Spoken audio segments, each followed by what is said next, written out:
బంగాళాఖాతంలో తీవ్ర అల్పపీడనం ప్రభావంతో సముద్రం అంతా కూడా అల్లకల్లోలంగా మారింది. ముఖ్యంగా చూసుకోవచ్చు, రాకాసి అలలు ఎగిసి పడుతున్నాయి.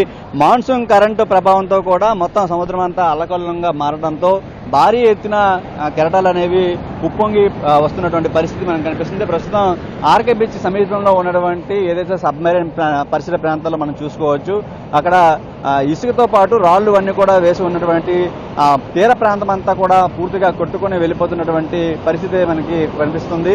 భారీగా తీరం అంతా కూడా కోతకు గురవుతున్నటువంటి దృశ్యం మనం చూస్తున్నాం. భారీగా కెరటాలు కూడా ఎగిసి పడుతున్నాయి.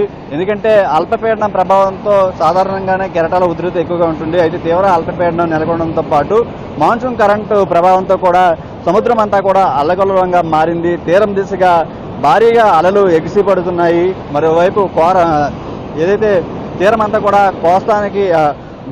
కోతకు గురవుతున్నటువంటి పరిస్థితి మనం చూస్తున్నాము. సముద్ర అలలు తీరంలోని రక్షణ గోడకు సమీపంలో ముందుకు వచ్చినటువంటి పరిస్థితి. ఒక్కసారిగా ఆర్కే బీచ్లో ఇసుక తిన్నెలు దాదాపుగా సముద్ర నీటితో మొత్తం కప్పేసినటువంటి పరిస్థితి మనం చూసుకుంటున్నాం. అలల దాటికి భారీగా కోతకు గురవడంతో ప్రస్తుతం మనం అక్కడ దృశ్యాలని మనం చూస్తున్నాం. ఏదైతే నగరవాసులు కూడా ఇక్కడికి వస్తున్నారు కోతకు గురవడంతో అక్కడికి చూడడానికి కూడా. ముఖ్యంగా బీచ్ లోపల ఉన్నటువంటి వ్యూ పాయింట్లు ఏవైతే ఉన్నాయో ఆ వ్యూ పాయింట్లు అన్నింటి వద్ద కూడా తీరం చాలా వరకు భారీగా కోతకు గురవుతుంది.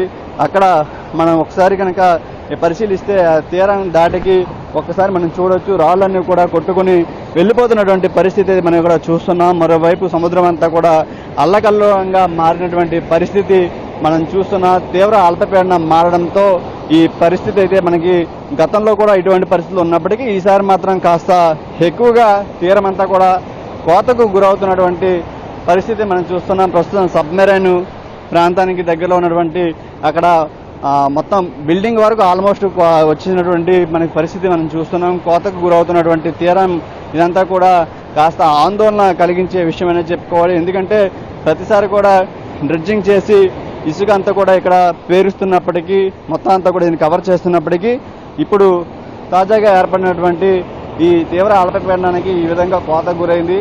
మరి రానున్న వర్షాకాలం సీజన్ అంతా కూడా అల్పపీడనాలు, తుఫాన్లు ఉండే అవకాశం కూడా కనిపిస్తుంది. మరి ఆ సమయంలో ఎటువంటి పరిస్థితులు మనకి ఎదురవుతాయో చూడాల్సి ఉంది. గత ఏడాది డిసెంబర్లో కూడా ఈ కురుసర మ్యూజియానికి ఉత్తర వైపుగా ఉన్నటువంటి ప్రాంతం అంతా కూడా భారీగా కోతకు గురైంది. ఇప్పుడు అదే పరిస్థితి ఎదుర్కొనడంతో కాస్త ఆందోళన వ్యక్తం చేస్తున్నటువంటి పరిస్థితి మనకు కనిపిస్తుంది. అల్పపీడనాలు, మాన్సూన్ కరెంటు ఉధృతంగా ఉన్నప్పుడు మాత్రమే తీరం కోతకు గురవుతుందని ఒకవైపు దీని యొక్క నిపుణులు కూడా చెప్తున్నటువంటి పరిస్థితి కనిపిస్తుంది. అందువల్ల కోత నివారణకు ప్రభుత్వం పటిష్ట చర్యలు చేపట్టాలని సముద్ర అధ్యయన నిపుణులు కూడా కోరుతున్నారు. లేదంటే మాత్రం రోడ్డు వరకు కూడా కెరటాలు వచ్చే అవకాశం ఉంటుంది. ఎందుకంటే మనం చూసుకుంటే సుమారు 10 మీటర్లు కూడా డిస్టెన్స్ లేదు.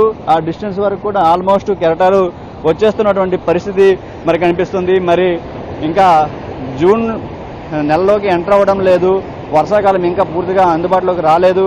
ఇంకా వస్తే ఖచ్చితంగా తుఫాన్లు, ఇటువంటి అల్పపీడనాలు, వాయుగుండాలు కూడా ఎక్కువగా ఏర్పడే అవకాశం ఉంటుంది. కాబట్టి ముందుగానే ఇటువంటి కోతకు గురవకుండా, ఎందుకంటే పర్యాటకులు భారీ ఎత్తున ఇక్కడికి వస్తుంటారు. నగరవాసులతో పాటు పర్యాటకులు కూడా వేల సంఖ్యలో రోజు ఇక్కడికి వచ్చి సందర్శిస్తున్నటువంటి ప్రాంతం కాబట్టి ఖచ్చితంగా ఇటువంటి ప్రాంతం తీరం అంతా కూడా కోతకు గురవకుండా ఉండేందుకు అధికారులు తగిన చర్యలు తీసుకోవాలని చెప్పి నగరవాసులతో పాటు పర్యాటకులు కోరుతున్నారు. మరోవైపు సముద్ర అధ్యయన శాఖ అధికారులు కూడా ఇటువంటివి భవిష్యత్తులో ఏర్పడకుండా ఉండడానికి పటిష్ట చర్యలు చేపట్టాలని చెప్తున్నటువంటి పరిస్థితి మనకు కనిపిస్తుంది. ఏదేమైనా విశాఖలోని ఆర్కే బీచ్ తీర ప్రాంతం అంతా కూడా భారీగా కోతకు గురవుతున్న పరిస్థితి ఇప్పుడు ప్రస్తుతం నెలకొంది.